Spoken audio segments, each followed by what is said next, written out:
Untuk Shin dengan Shin tu, kesalahan yang jelas hanya dekat gigi tu je lah. Dekat gigi dia tu punya bentuk.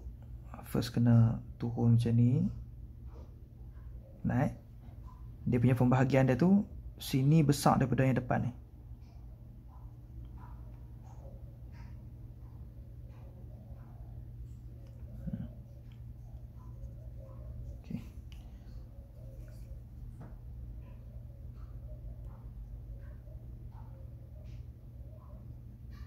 Pergerakan dia,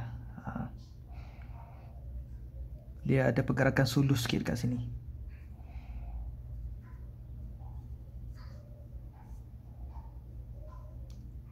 Sini dia macam ada dalam sikit. Sini dia macam berat kat tengah ni, jadi nampak macam ada bucu sikit kat tengah ni. Shin dengan Sin sama. Lepas tu Sod, kita letak sekali sebelah ni. Sod dia naik tegak dulu, lepas tu barulah dia naik ke tepi. Tak perlu besar sangat.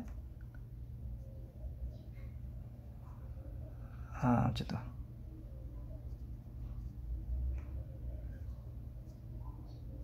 Konsep bawah ni sama.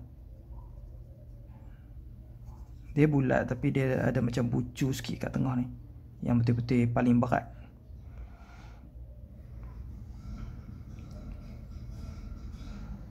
Kalau To, dia kena condong sikit dia punya bidayah dah.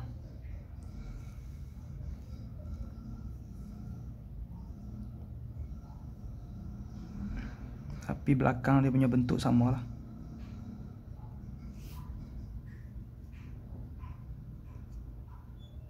Dia ada tajam kan.